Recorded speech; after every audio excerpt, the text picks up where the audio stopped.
Hi, Mario. How are you? I'm doing great, Ranjeet. How are you? Wonderful, wonderful. Absolutely. So let's start. So, what are the questions today? Yeah, of course. So today's featured question is, what is the relevance and importance of a personal statement in your EB1A application? Well, I think this is one of the most important, kind of an aspect of your EB1A petition because essentially there are three points that you need to demonstrate in your petition and for which you actually get awarded the EB1A. The first is you are an expert. Second, US will benefit out of your expertise by you being there, and definitely you will continue in your field. So essentially, this helps to cover the third aspect that what you intend to do. So personal statement becomes like a testimony for the in your petition to continue to cover the third aspects. It's not just that you fulfill the criteria or fulfill totality that is good enough, but you need to prove that how US will benefit and what that you will continue in the field of expertise, and which I personally think is going to be very, very important and vital for your petition. So I would give a lot of relevance and importance. So basically, it's like a personal mission statement, personal why you seek. Because remember, EB1A is not something that your employer or somebody else is doing it for you. If somebody were to do it for you, then it definitely kind of you can give your continuing employment letter or something like that. But if you don't have it in self for a self petitioner especially, I would always suggest that this is one of the best things they can present their cases actually. So I hope that answers the question. Yeah, absolutely. I feel like it does. It's kind of fully rounded. So the next question is from Anonymous. Their question is, while submitting an RFE, how can we prove sustained international acclaim, with no awards, no memberships? Now, no, we haven't submitted any expert opinion letters. Shall I submit expert opinion letters, which is, not a part of the initial submission and not part of the RFE? Okay, I mean, you don't have to submit, proof sustained and international only during RFE. If that is the purpose for which you have got, definitely you need to address that. But I personally would say that sustained and international acclaim are not only, I mean, in general, but ideally, I would love to see a good petition which I have seen recently, which I've seen. I mean, they tackle sustained and approve in acclaim, sustained acclaim. It's not sustained international acclaim, it's actually sustained acclaim. Sustained acclaim in a very consistent way across the criteria. Just to give you an illustration, so for example, if you have played a critical role across the organizations, multiple organizations, then it shows that okay, your talent is valued by the companies over a period. So that is one way to do it. Your salary, like for example, if you have been at a top salary for a consistent period of time frame, that is a good enough to prove a sustained acclaim. So basically, what is happening is for every criteria, you are entering into a zone of fulfilling the criteria, and then you prove into get into a totality or and a sustained acclaim zone. So it happens very gradually across. So, for example, you are talking about awards. You don't have awards, that's not required. Awards are just a testimony of the good work that you have done. But if you don't have awards, we have had some people in the program who would never apply for awards actually for whatever reasons. I mean, they are not applied for it and they did not use it also. Membership, okay, you don't have membership is also not a not really a metric for sustained acclaim. Now, sustained is a manifestation of a continuity of time or the intensity of your work and the impact factor. So it has two dimensions to sustained. So you can use the both the ways to do it. So, but because that's the reason somebody, let us say for sustained is normally we associate it with the, if I may use the word from a timeline perspective. But sustained has not to do necessarily with the timeline. It has to do a lot from a perspective of even the intensity of the work that you have done. That's the reason we have seen 23-year-olds getting EB1A or 28-year-old. I mean, you can't prove a decade work or something. Just to illustrate this further, let's say, for example, somebody in 2010-11 were expert in blockchain technology. How would you prove a sustained acclaim then in that case? Because the technology itself was new. Or even today, if somebody says I'm expert in, let's say cryptocurrency, which is a very new field. But then you have to kind of establish that over a period how that expertise came into existence. So either your expertise, the profundity, demonstrating the profundity of your expertise will help you to reach to that level of sustained acclaim because of very fact that you are an expert. It's a good thing. Now, for example, just to give you a statement, you may be an expert in a rocket fuel, that can take a rocket to Mars. I mean, it's a very, you don't become an expert of that level by just, you know, just by reading books or going to a university. You have to kind of be a super expert. You have to evolve that expertise. So your expertise is one way to kind of showcase that you have a sustained acclaim, and second is your impact factor by virtue of your intensity of the output or the timeline that you have to. So there are both. It's a whole rounded story, and that's what I would say, that if you can respond to RFA, since we don't have more details about it, I don't want to kind of comment what exactly. Then we can talk about original contributions, we can talk about publications, then media, and there are a lot of aspects to it. So I love this, but another aspect is that you can also use to create a narrative based on your personal statement, what we said before. So if you, I am not very sure whether this gentleman who got RFP gave a personal statement or not, because a personal statement becomes a kind of a launch pad for you to demonstrate your sustained acclaim also, because you showcase the profundity of your expertise in that case. So I would say that. Let's move to the next question. Yeah, of course. And I think he answered that really well. The actual amount of examples you gave kind of gives a little bit more clarity on the question too itself. But the next question is from Anonymous as well. It said, I've been considering Next League.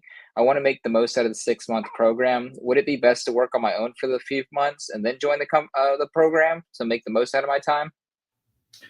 Well, I mean, many people keep and ask this question. The question is, we want to do it the right way. So that's the first thing. So, it's always good that you join the program, because that helps to understand. But having said this, there are some categories for which this program may not be suitable. I will tell you specifically. I mean, it's not about not suitable in a sense, one may not be ready as yet.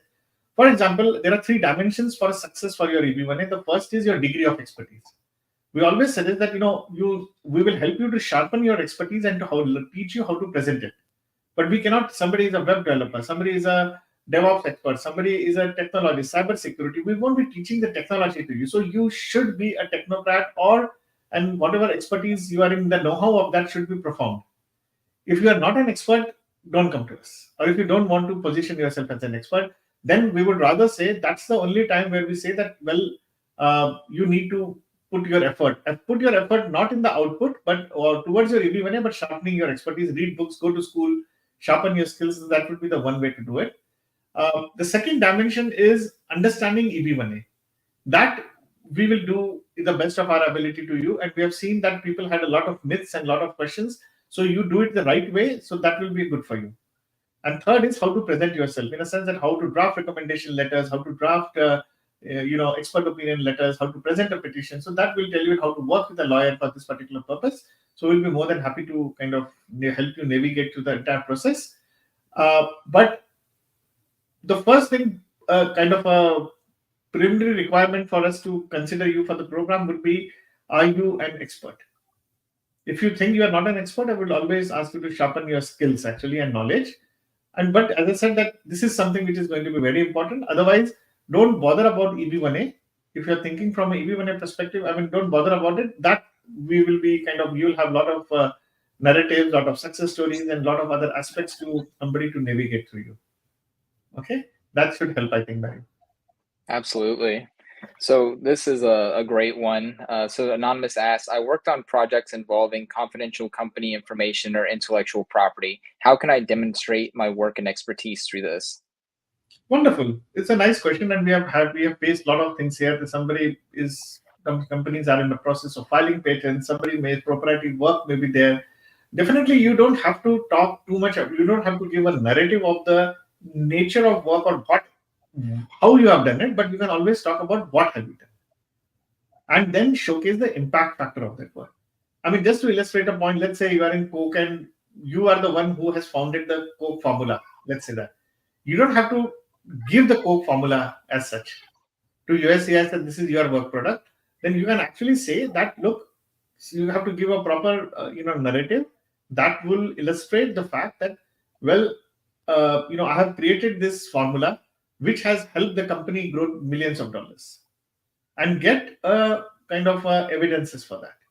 So similarly, I mean, this is the one way to do it. If you cannot actually show, and actually USCIS would never ask for such confidential information. They do understand that there are certain proprietary information, which is always companies or any establishment would always be restrictive on this. and we'll be more than happy to kind of help you for that actually here. So, I mean, that is the way how you can demonstrate your impact of your work and your expertise.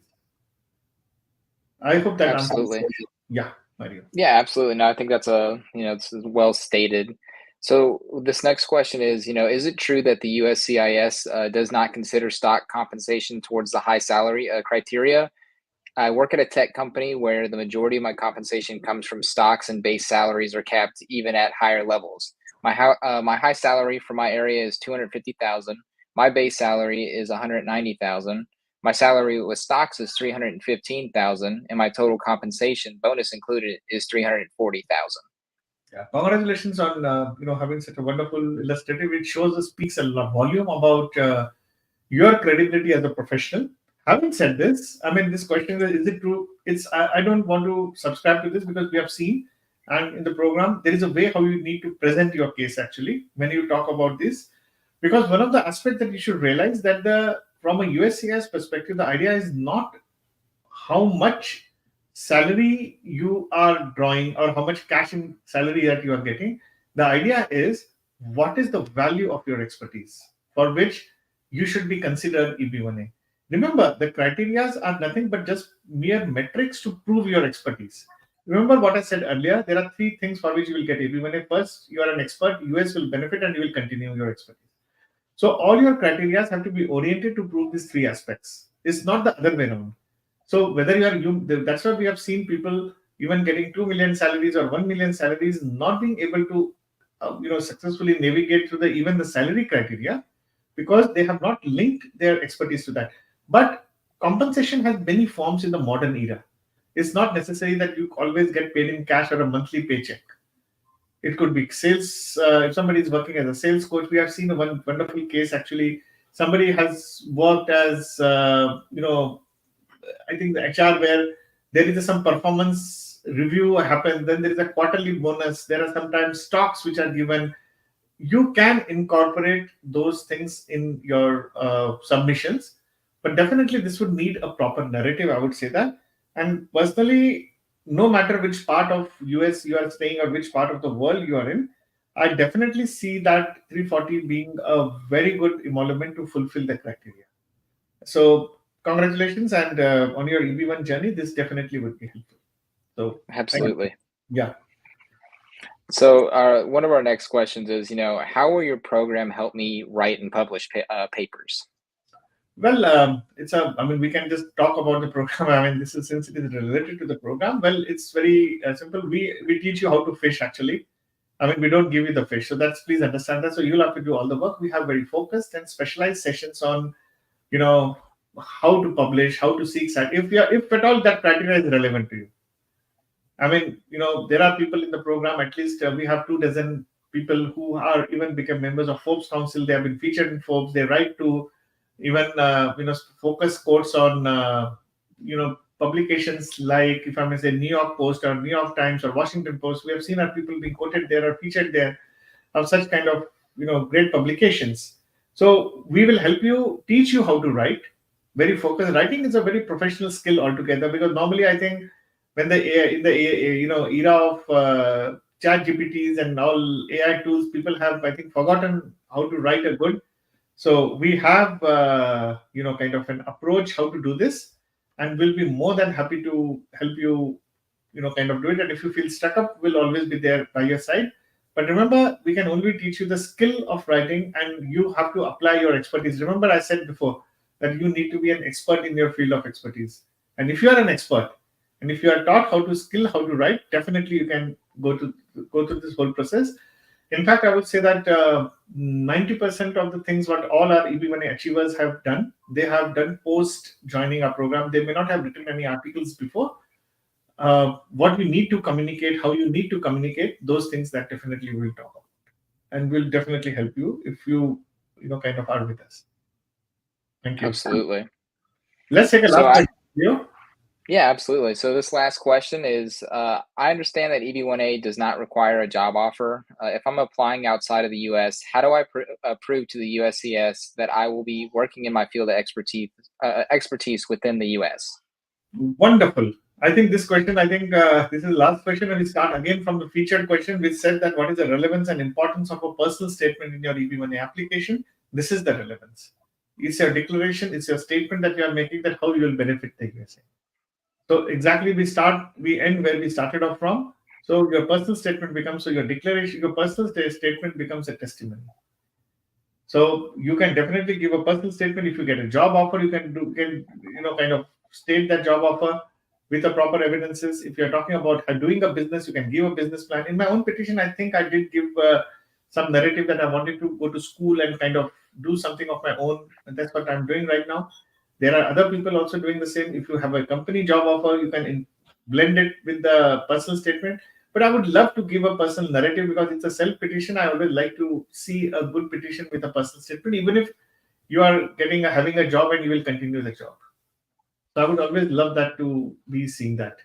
So I hope that answers the question. And it was wonderful, Mario. And thank you for meeting me today. It was great questions. And let us take this forward for everybody. Okay? Absolutely. Thank you. Thank you for joining us today. If you have any further questions or need personalized guidance, please reach out to us. We are here to help you every step of the way in your journey towards achieving your American dream. Let's connect and make it happen together.